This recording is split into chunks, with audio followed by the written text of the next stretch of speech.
Hi friends, welcome to Ragas Kitchen. Friends, இன்னைக்கு வீடியோல ரொம்ப சுவையான அதே மாதிரி ரொம்ப ஹெல்த்தியான ஒரு ட்ரிங்க் வந்து பண்ண போறேங்க. அதுவும் சட்டுன்னு ஒரு 2 நிமிஷத்துல இது பண்ணிரலாங்க. இந்த ஹெல்த்தியான ட்ரிங்க் செய்யறதுக்கு நான் இன்னைக்கு வந்து 8 பாதாம் பருப்பும் 8 பேரிச்சம்பழமும் எடுத்து வச்சிருக்கேங்க. பேரிச்சம்பழம் வந்து கொட்டை எடுத்துட்டு சுடு தண்ணில போட்டு ஊற வச்சிருக்கேன். பாதாம் பருப்பும் அதே மாதிரி சுடு தண்ணில போட்டு ஊற வச்சிருக்கேங்க. நீங்க தோல் எடுக்கிறதுனா எடுத்துறலாம். இல்ல தோலோடவும் நம்ம வந்து எடுத்துக்கலாங்க. சுடு தண்ணியில் ஊற வைக்கிறனால ஒரு 10 நிமிஷம் ஊற வச்சாலே போதும். இன்றைக்கி வந்து நான் 2 கப் அளவுக்கான ட்ரிங்க் வந்து நான் சொல்ல போகிறேங்க. அதுக்கு 8 பேரிச்சம்பழமும் 8 பாதாம் பருப்பும் சரியாக இருக்கும். இது கூட 2 வாழைப்பழத்தை எடுத்துக்கலாங்க. வாழைப்பழம் வந்து தோல் எடுத்துட்டு நல்ல பீஸாக கட் பண்ணிக்கலாம். இதில் வந்து நம்ம சர்க்கரையோ இல்லை வெல்லமோ சேர்க்க போகிறது இல்லைங்க. இந்த வாழைப்பழத்தில் இருக்க இந்த ஸ்வீட்னஸும் அதே மாதிரி பேரிச்சம்பழத்தில் இருக்க இந்த ஸ்வீட்னஸுமே நம்மளுக்கு போதுமான அளவாக இருக்கும்.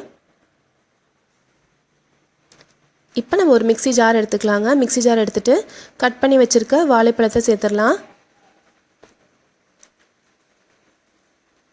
இது கூடவே ஊற வச்சுருக்க பாதாம் பருப்பு சேர்த்துடலாங்க. இப்போ இது கூட ஊற வச்சுருக்க பேரிச்சம்பழத்தை சேர்த்துடலாம். பேரிச்சம்பழம் வந்து அந்த தண்ணியோடவே சேர்த்து நம்ம இதில் ஊற்றிக்கலாங்க. இப்போ இது எல்லாத்தையும் நல்லா நைஸாக அரைச்சி எடுத்துக்கலாங்க. பாருங்கள், இந்த மாதிரி நல்லா நைஸாக அரைப்பட்டுச்சு. இப்போ இதில் வந்து 1.5 கப் அளவுக்கு பால் சேர்த்துடலாம். இது வந்து காய்ச்சி ஆற வச்சுருக்க பால் வந்து 1.5 கப் அளவுக்கு சேர்த்துக்கிறேங்க. சேர்த்துட்டு நல்லா நைஸாக அரைச்சி எடுத்துக்கலாம்.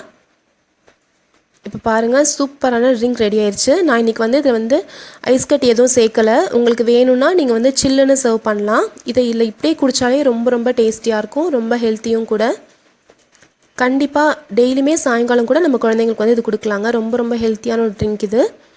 நான் இன்றைக்கி வந்து எங்கள் வீட்டில் இருக்க 2 குட்டீஸுமே சர்வ் பண்ணியிருக்கேன்.